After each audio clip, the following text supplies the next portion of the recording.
Good afternoon, everyone. I am Fran Moisa. I'm a headhunter and talent advisor, and welcome to SHIO series. In today's broadcast, we're going to talk about mental health, particularly with regards to the workplace. And my guest today is Dragan Dongov from the Richmond Foundation in Malta.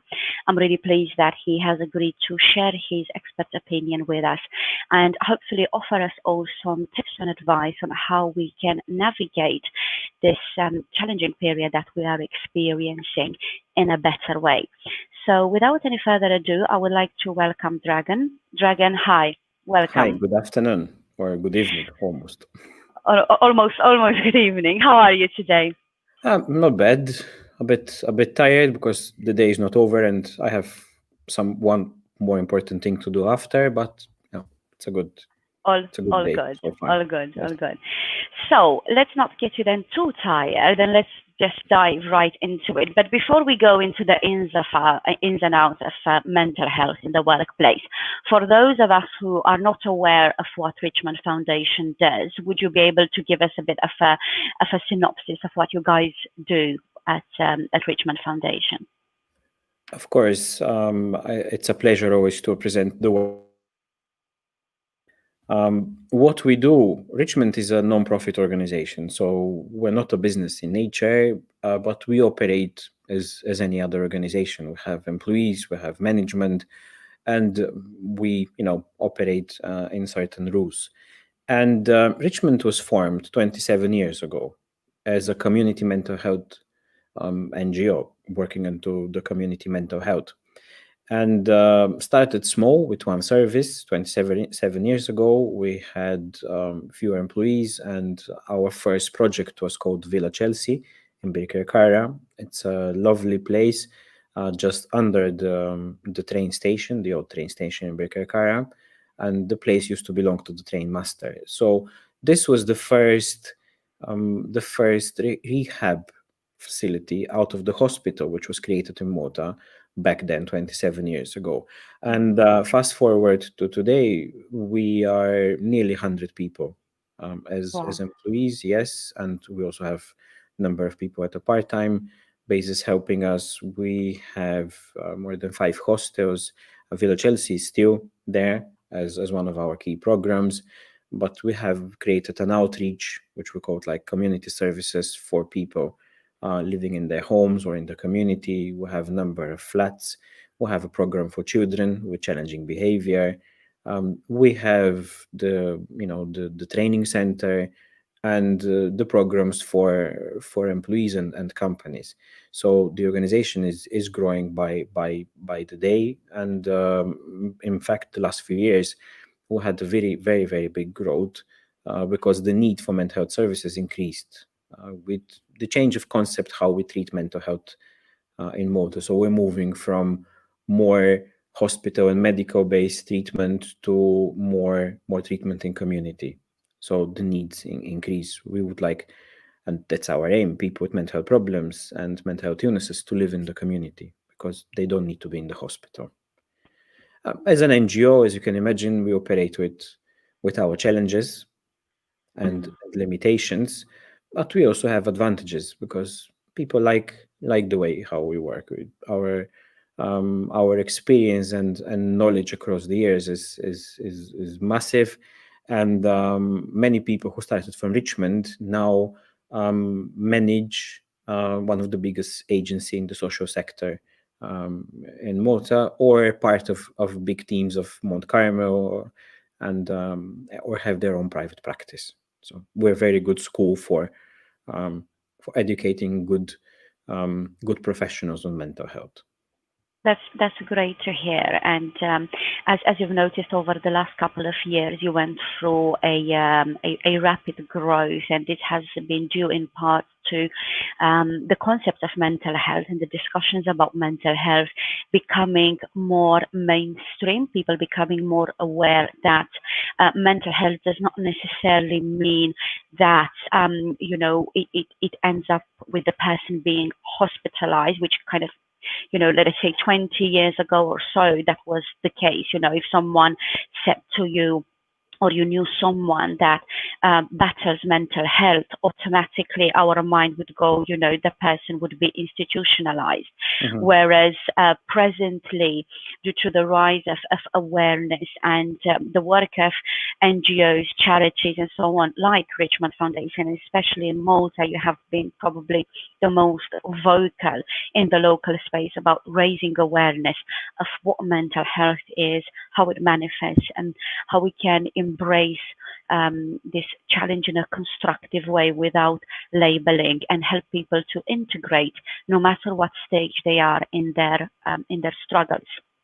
So, and in your experience, Dragan, because you have been part of the organization for some time, and you have worked a lot with businesses in helping them create a better policies, or to expand their understanding even of what mental health is.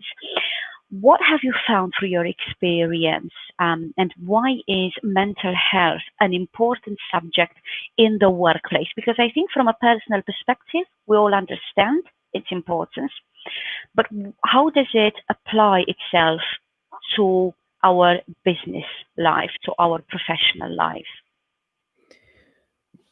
First of all, we as humans, whether we're at work or at home, we have very similar experiences. And when we're talking about an employee, the companies and the businesses are seeing more and more the person as a holistic individual who carries all their luggage most of the time. There was a time when people used to say, "Leave your home problems behind the door and come different." But that doesn't really Leave them work. at home and walk in with a Yes, yes. fresh mind, as it were. And there's a very good movie, Up in the Air, with George Clooney, that he was explaining about the backpack we carry. And this is the backpack we carry everywhere in our lives. So businesses slowly started admitting, not only realizing, but admitting that mental health is present at work and people are affected by mental health. Even the legislation in the old days was focusing mainly on the physical health. So health and safety was mainly physical. Mm, Now the things are changing, and the psychological well-being of the employees is important. They used to measure before, if someone is injured, how much loss people or the business will have, but no one was looking actually in the psychological injury and the productivity of people because of not good mental health. So the concept is still trying to find its right place in the minds of many business people, but the change is massive.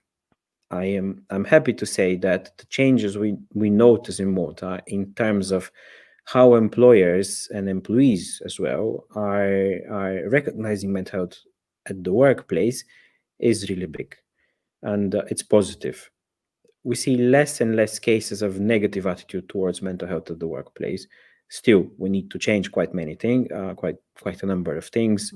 mm, There's still stigma, but the perception of the business that we need to protect the mental health of our employees the same way we protect their physical health is there. It's at the union level, at an employer's level, so it's even at state level with the plans mm. and everything that it is in place to protect the mental health of the nation, which includes also the mental health of the working population. I agree with you. The level of understanding Dragan has grown throughout the years, but I think over the last 3 years or so, it has really exploded to some extent, and part of it is also due to again, if we transport this subject into purely professional terms and in a professional setup. Employees that are engaged and they are not very stressed, because stress still exists in some form or another. It's when it becomes acute that it creates problems.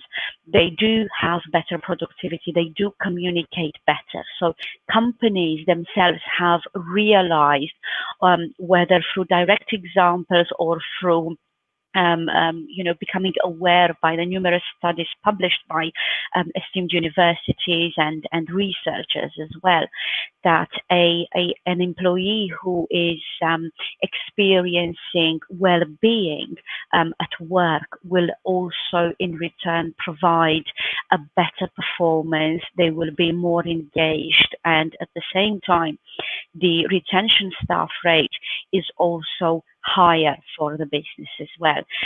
Not to mention that, again, putting this in very professional, businessy, and perhaps selfish terms to some extent, it does put a positive blueprint on a business when they engage in such programs.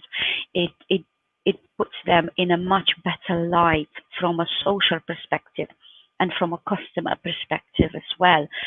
So again, just looking at the bottom line from a purely commercial perspective, it does pay for the businesses to really get themselves involved in that and to become aware of it and to help individuals lead better lives at work and outside work as well. Yes, it does. And there are studies showing how much, if you invest €1, how much is going to be your return. In some studies shows like each euro that you invest in employees' well-being, it returns €7. I mean, that's, I didn't know that. it might be a bit subjective, and but there is a return, and the return comes not only from happier employees, but from healthier employees, because a healthier person, it's healthier in many aspects, and keeps a healthier environment at work, as much as they can. And what happened the last few years is it's really important to mention is the country was growing at a high speed, and people are feeling it. So this already started affecting the mental health of people, the dynamic of life. Even if you have to think about to how many new things were exposed the last 5 years, as people living in Malta, I compare this with 14 years ago, which was like a much slower pace of life. People needed to adapt, and that's not an easy adaptation at a pure physical level, let alone by psychological level. And most of the businesses we were working with were growing. So the growth was coming in a very unstructured way, and resources are not met when they were needed. I mean, there was a lack of people available to do jobs, so it put a lot of strength on everyone. So the stress came more, and the mental health issues start coming, including the physical issues. So we should not only look into the mental issues, but the physical issues came more. I mean, more blood pressure issues, things like that. Stress-related anxiety, Yes. panic, Mm-hmm. in other cases, depression as well, which can manifest itself physically. So obviously, Mm-hmm. it has created, like you said, a ripple effect, because the speed at which everyone had to adapt has been coming hard and fast, and there wasn't much time for us to really get accustomed with the new Mm-hmm. ways of doing things. And that's relevant even today, now in end of October. We are we've been in a pandemic for about 7 months or so. Our lives have been affected, more or less, depending on how we look at it. But we have all felt a degree of change that has been imposed upon us, both professionally and personally as well. So this obviously highlights certain struggles that individuals may have had underlying prior to all of this kicking off, which kind of leads me a little bit to my next point. When at work, when a person struggles, some of us will be comfortable in coming forward to talk about what we're struggling with. But I believe, and also from experience and from personal experience as well, sometimes it's difficult to bring that subject up with colleagues or managers themselves. So how can us as individuals spot mental health challenges in our colleagues? It's not an easy and straightforward answer. Usually at work, we tend to see the change when there's as an escalation of something. So it's at a later stage. But the signs are there before. And because people either not aware or they don't have time to look into the signs, they see it at a later stage. And there's something very important. Unfortunately, people still spend more time to hide how they feel instead of approaching in a mature way the problem and look for help. And it's interesting because sometimes if a person develops mild to moderate depression, it might take more than a year or two to get help. So as you can imagine, they leave, that they function, but they're not well and they hide everything. So we start noticing changes and some small examples of changes, even like what people say, how they interact with other people. For people with mental health problems, it's very difficult sometimes to talk to other people, and it's an effort. Let's take someone who is suffer from mild depression. It's an effort. Everything will be an effort. They will start saying that they're tired, that they present physical problems. People with anxiety we even show more physical problems because anxiety very often is diagnosed by the physical symptoms. So they'll say more pain. They would say that even like have stomach problems. So you might start noticing patterns of sick leave. For example, if they're very anxious to go and work on Monday, they might go sick on Monday and they will be really feeling sick. So the symptoms will be there. So it's not they're just, inventing something, but they really feel sick. They'll be unwell. Then the way how people are producing their work, mistakes, slow down, become undecisive. They feel less confident than what they were before. For example, if someone was really having an ownership on a process, now they need to ask, or they need to reconfirm with someone. They're checking most of the times things double, so they make sure that they go. So when you start linking everything, you start noticing a different picture. And but that's why know your employees, because you can see the changes. Because if you don't know them, you wouldn't notice anything. Of course. And now that's a new problem, because since we're not with our teams, most of the businesses, they don't meet every day or they meet online. Managers are struggling with actually having a good overview of what's going with the employees. Some things they could notice because someone is walking in a particular way in the office, or he's avoiding something or she's avoiding something at the office, and you have more time now because people are either working in a particular roster so they don't meet each other, or they don't interact very closely like they used to be before. For managers and colleagues, it becomes more difficult to spot the changes. So COVID brought this new challenge to everyone. And have you worked with businesses throughout this period that are experiencing the challenges? What was their impression and their feedback about the way things are at the moment and how it impacts them? what happened from the beginning was a big surprise for us. When March came and 13th of March, Friday 13th, I always call it this, because it's a like as a movie, Friday 13th, Mm. a horror movie actually. Yeah. When the country decided, and most people decide, we're going to go to work from home, or we have to reduce or start closing. We were thinking, what's going to happen, where we're going to be in a few months time. A week later, many of the employers, and I'm saying this, employers from various businesses, started approaching us, telling us, listen, we're very worried because people are at home, and we know that when people work from home, they might start suffering from mental problems. So we started researching and preparing things to put into place to support the employees with education, with sessions that we just discussed, and other options that we put into place, some short sessions for them, individual, not a therapy. And we were constantly in touch in touch with the businesses. They were giving us their feedback, they were doing their researches, we were looking at our research at the national level. And at one point, things started developing as expected. We knew that those who have children will start suffering more from juggling school and work.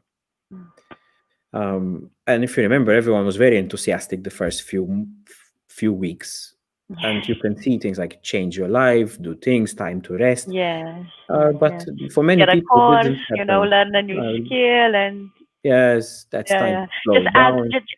just pile on the pressure. It wasn't enough. So there was this big expectation that we have a lot of time on our hands to do great things. But in fact, my working time increased with at least an hour and a half every day by the fact that there were demands and everyone was trying to restructure. So um, this quite interesting time with a lot of enthusiasm and involvement from employers was followed by a quiet time when things were happening, but the employers were not that worried because we could see some back into normality. They found a way. Now I think employers are even more worried because people are getting tired. They're getting tired by the fact that no one knows what's going to happen, by the fact that whatever they planned, like I was talking to a very big employer in Malta today who never thought of working from home. It's the type of business that never took.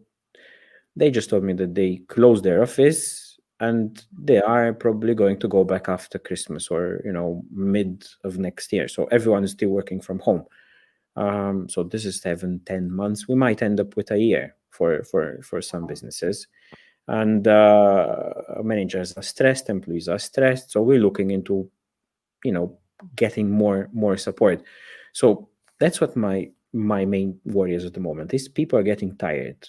And another reason is because it's the end of the year. So we usually get tired around this time of the year, and everyone is looking for Christmas as a time to slow down, socialize, have fun, spend time with the family. This year, that's going to be different from by the looks of what's going on. There won't be Christmas Yes. parties. Mm. And many people didn't take leave as well, including myself, which that happened because they can't travel. So we're tired. I am tired, and Mm. I see quite a lot of tired people around me with all the changes I happening. Yes, yes.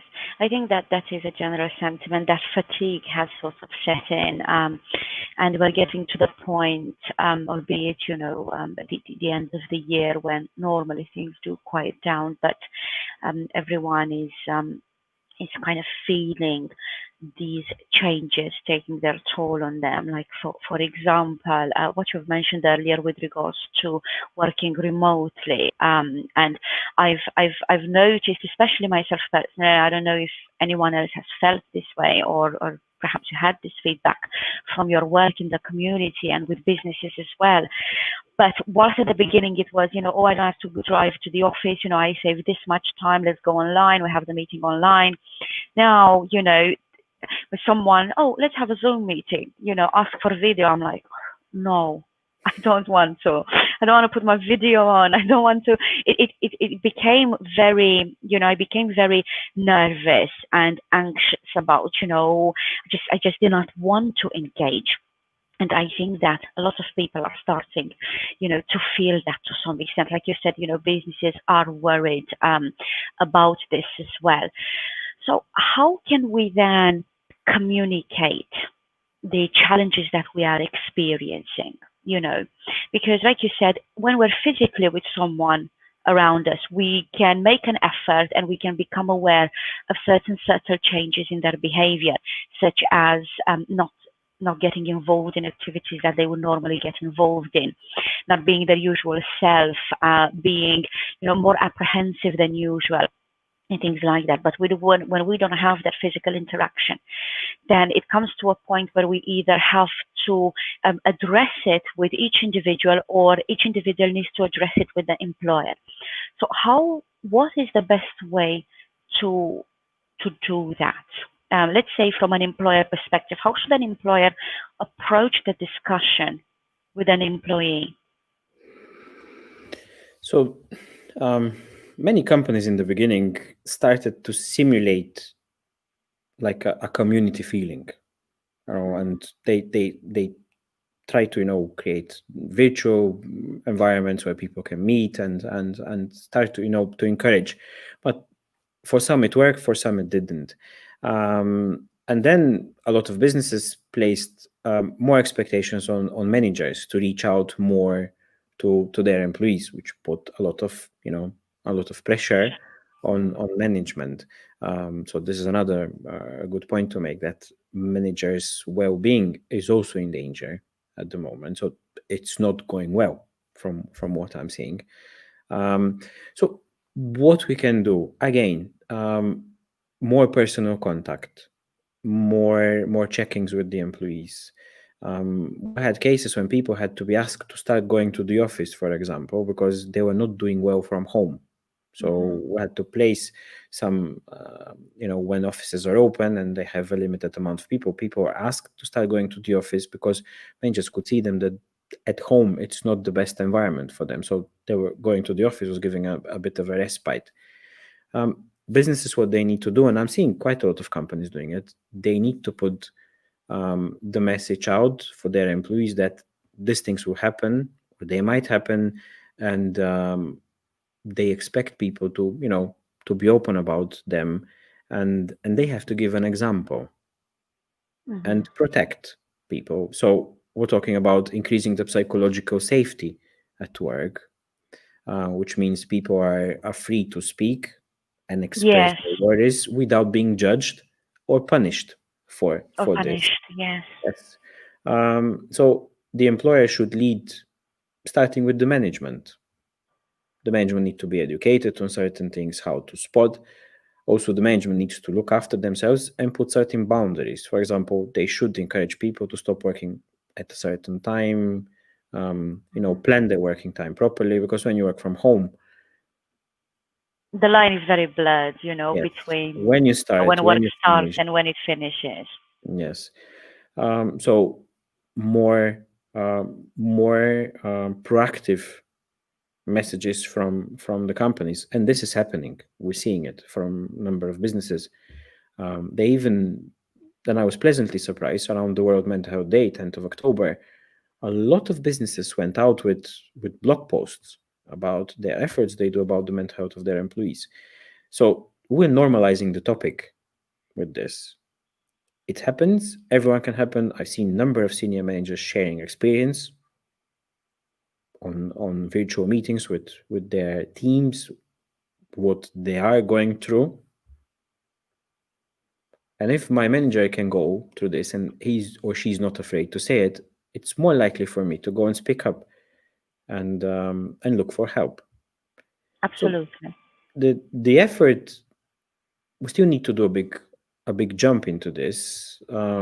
We still need time to reach what I say. Like, at one point, we should not even have mental health as a term. We should really focus on health, Mm, because that's what health is: physical and mental. indeed. And I Indeed. think at one point, probably after 20 years, we're going to speak about health. health. Yes, because you can't be physically not well and Mm, mentally 100%, and the other way around. It's all interconnected. Even the ancient Greeks used to say, "Healthy mind, healthy body."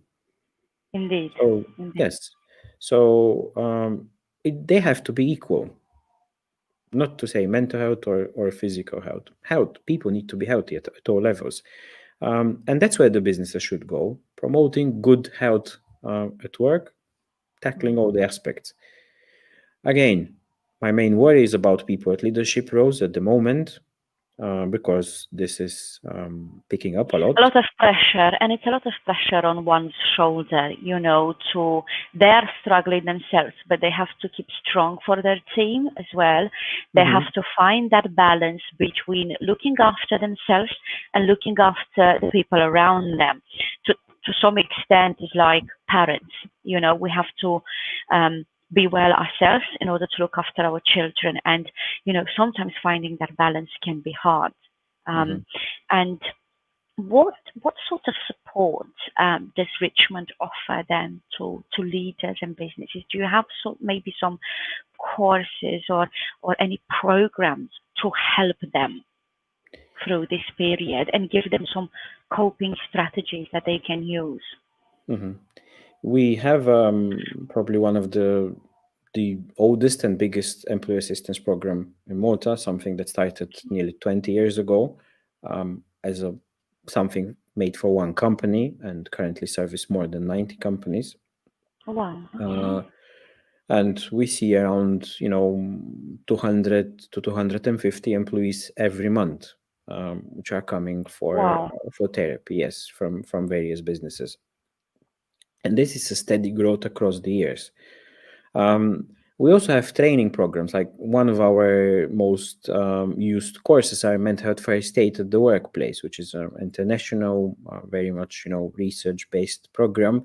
Which I'm also an instructor of this, and I have a team of instructors who are mainly focusing at the workplace, so in the context of workplace.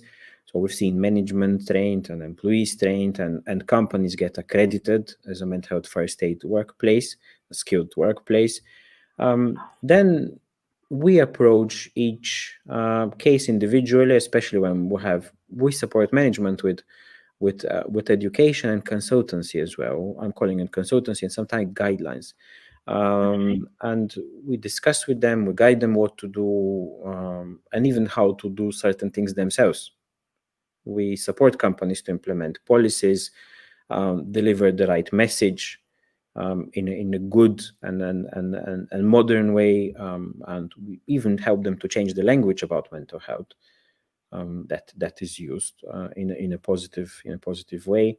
Less speaking about illnesses like depression and anxiety, but speaking about mental health problems, which every one of us will be affected by a mental health problem. That's that happens, being sad or anxious at one point, but not Yes. everyone's going to be ill. So we're trying to provide education, because education brings knowledge and less fear. Because if you know what mental illnesses are, you'll be less afraid, and that help is available. It's a long process. New things we started doing, working a lot with teams, like teams of people who, because of the pandemic, felt disjointed. So Mm. the team support is not there. People can't really support each other. And we started bringing them together, doing sessions with them. It's not a therapy. We just facilitate.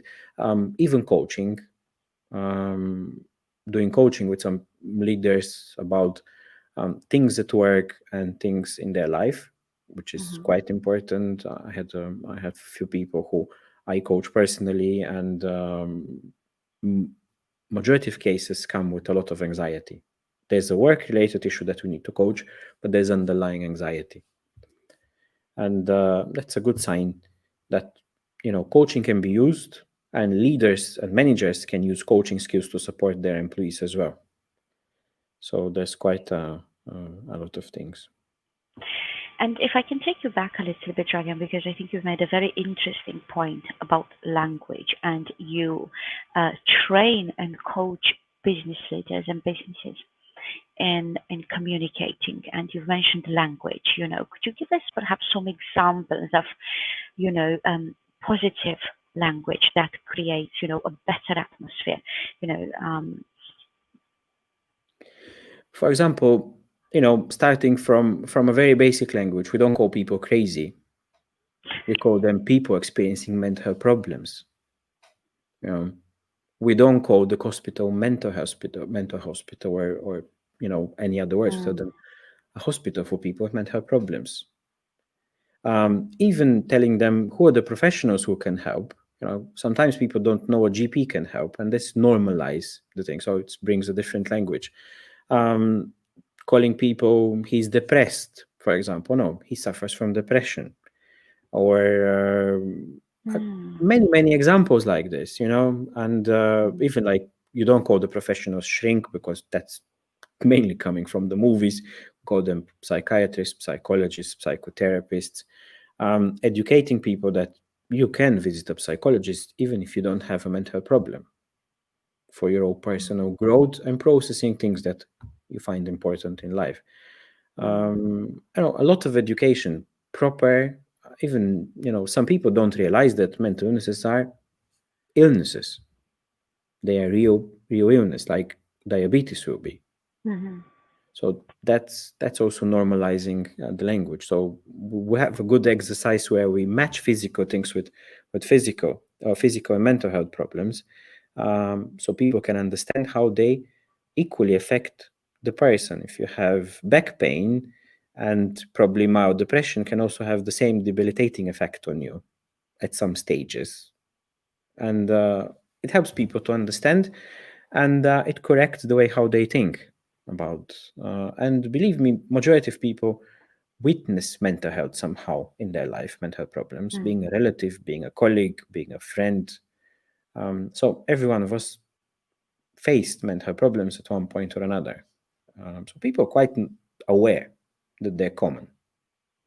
Yes, yes, indeed, indeed. And I mean, I love what you said, the examples that you gave, because it does help to put things into perspective, and it does help with creating a safer space where one feels more comfortable in sharing their experiences. And for example, if an employee, would like to address that, you said, if the company is open, they have certain programs in place, but sometimes, we can have particular cases within the business where even with all of that going on, people are still afraid to verbalize their experiences. And most commonly, it is driven by the fear of being judged or having, negative repercussions upon their career. If that's the way a person feels, what advice would you give them to help them get out of that blocked mindset and start taking steps towards getting comfortable with the idea to address this at work? This is a long process, and I can't give you a quick advice. I probably will advise the people that are trying to help them. They have to make this person feeling comfortable and safe. They have to actually build a relationship with the person. One thing I always tell, when I'm interacting with managers and employees, is that, um, if the company took the responsibility to provide support and to change the culture, the employees have their responsibility to make use of what the company is providing when they need, or to point out what stops them and what bothers them and what processes are actually causing them harm. It's an equal responsibility, and we encourage companies to put this even in their policies. Um, Okay. you can try to offer someone, and if they resist to get help, there's sometimes very little you can do, unless Mhm. there is a crisis. When if there's a crisis, then different rules applies. But if someone doesn't want to get the help you're offering them, um, they have to take all the repercussions they will have, because they're not taking their responsibilities. But I can't give a definite advice. Patience for Mm. everyone, the one that need help and the one that are helping, because trying to help someone can be very discouraging. there are no immediate results. One thing that we teach our mental health first aiders is a mental health first aid intervention can take 6 months and more, unless there is a crisis. Because sometimes people need to feel safe to go. They need to understand that they need the help. And this is a process, it's a growing process in them. So there are many steps people need to do. And sometimes it's trial and error. Sometimes you reach one point and then you move towards another, but it takes time. It does take time, indeed. Unless it's a crisis, of course. And that would be a different situation. Yes. And Dragan, you've also mentioned, for companies it's important to put those in the policies if we were to make use of the help that is available. In your professional opinion, how can companies create an effective mental health policy? What should it include? How would it look like? The policy can be very simple or can be even more detailed. I've seen both. Sometimes the policy, it's a statement. And the statement will say something like, we recognize mental health as an important aspect of life. We're going to try to do our utmost to protect the mental health of the employees and the people and even our clients that we work with. And these are the key players in these relationships. And that's a bold statement. And they would say, for example, we're not even going to discriminate based on mental health. And like you've been in recruitment, and I haven't seen a candidate openly sharing that they have a mental problem, because this might not help them. Just excuse me for a second. It's not COVID, it's allergy, I hope. But so the policy will state we're not going to discriminate. We're not going to judge people because they have, disclosed that they have a mental problem. And then they can go even more detailed. Who are the main players? What are the things they offer? I've seen them both. Sometimes it's just a nice statement, say, this is it, and we need to respect mental health. But other companies put responsibilities. I've seen detailed that the CEO, the board, the HR, the senior managers, the employees, the unions. There are a lot of players in one company. That can share the responsibilities between them and sort of spread them out evenly, so the burden does not fall on one particular category of the staff or one particular person. In your experience, have you found that policies that include specific programs such as outplacement therapy that is available to employees, courses such as the one that Richmond Foundation offers with regards to understanding mental health and communicating, have you found that these practical policies that offer some tools that people can instantly pick up and use in their day-to-day interactions, have they proven, in your experience, to be more effective in creating a better environment within the business when it comes to mental health? I'm finding them better. And I'm finding them when things are mentioned and the company is committed to offer the services. When they're in the policy, they have to keep offering them. And they can't stop them just like that, or they need to replace them with another service. Again, let's be honest, how many people read policies? That's the thing. It's the responsibility of the company to make sure that everyone is aware of this policy and that everyone understands the policy. But we also went on another extreme. I mean, a company has 100 policies and every policy is important. And, discrimination policy, equality, mental health. Sometimes they're together. They're in one, section, which is tackle these things: anti-bullying, anti-harassment, all things that can have, physical and psychological damage. But very often people forget about these policies. And I'm noticing even like companies that we work 15 years with them, there's still employees who don't know that the service exists. Doesn't matter that the company is constantly promoting the service, because if you don't need it, You You're don't not really. gonna notice it or use it. Indeed, Yes, yes. indeed.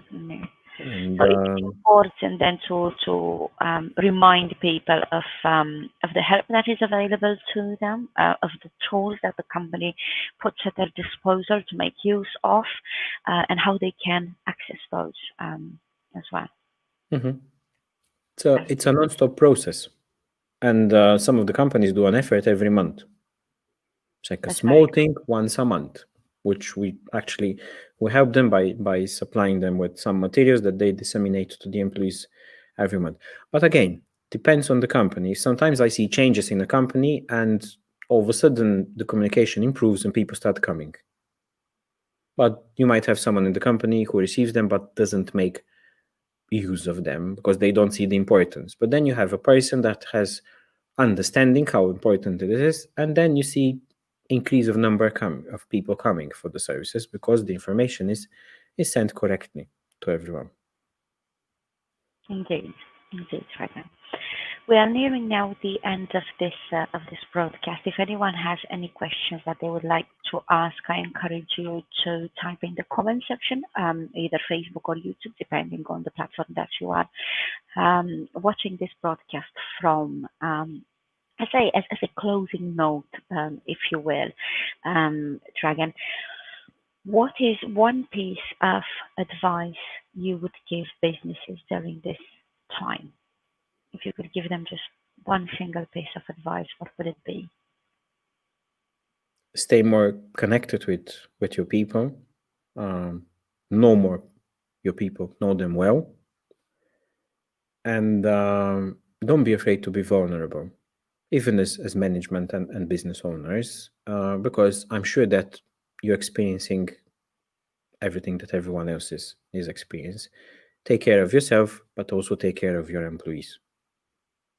Brilliant. That's very, very good advice. Don't be afraid to be vulnerable. I like Yep. that. I like that. It's a good takeaway for all of us to try and get comfortable with. I think we need to It get takes comfortable. courage to become vulnerable. Indeed, indeed. Dragan, thank you ever so much for joining us today, for sharing this great insights with us. I've learned some new things that I didn't know, about communication, about the programs that are available to businesses. So I hope that the ones watching us, they will make use of this. The address is rolling on the screen. If you are experiencing mental health challenges, or if you would like to speak with a professional for support, whether as an individual or as a business, you can contact support@richmond.org.mt. And you can Dragan, also call, sorry for interrupting you, but we also have a 24/7 helpline, which is 1770. It's available in Malta, so you can call. It's a free of charge. There's always someone to listen there. It doesn't matter if you work for a company or not. It's 24 hours helpline, which is a big achievement for 1770. us. Yes, 1770. Quite simple. Yes, so remember it. If you need it, use it 24/7 and someone will be able to help you out. Dragan, do you think we have time for one question? We had a question coming in. Yes, of course. So this question comes from Poppy. Is there any mental health awareness training targeted towards students before they venture out in the workplace? Yes, in fact, we had a long meeting today with an organization that is going to sponsor a lot of students to do the mental health first aid. At University of Malta, mental health first aid is offered through Degree Plus, and we're trying to cover more and more students from MCAS, from ITS. I'm seeing problem with commitment from students because they want the training is offered, but they don't join or they don't commit and finish the training. So we are having probably we're going to train around 70 people, 70 students at the moment. We already trained some. So there's a constant effort, and we're discussing with different entities offering, for example, the first aid course to students at different entities. It's a long process. But yes, and most of the universities and schools nowadays, because we even have a program for teen mental health first aid, which goes to schools. But unfortunately, now we can't deliver due to the limitations we are all facing. They do quite a lot, and they have more and more support in place, which is encouraging. Fantastic. That's another thing I didn't know. Thank you, Poppy, for bringing this to our attention and to those watching as well. So even for those of you who have children or are students yourself, you can make use of these services. The email address is scrolling there on the screen. I'll repeat it again: support@richmond.org.mt, and the 24/7 number 1770. That you can reach out if you need help. And we are right at the end. Dragan, again, thank you ever so much for joining us today. You're I welcome. hope, thank you, and I hope our audience enjoyed it. And again, have a lovely evening. Thank you very, very much. You. It's been absolutely great to have you. Next month I am going to broadcast on the topic of redundancy. So please subscribe to either YouTube or Facebook page, depending on where you are watching us from, to be notified of the next broadcast. And with that, it's a wrap. Dragan, thank you, and goodbye, everyone. Bye. Bye bye.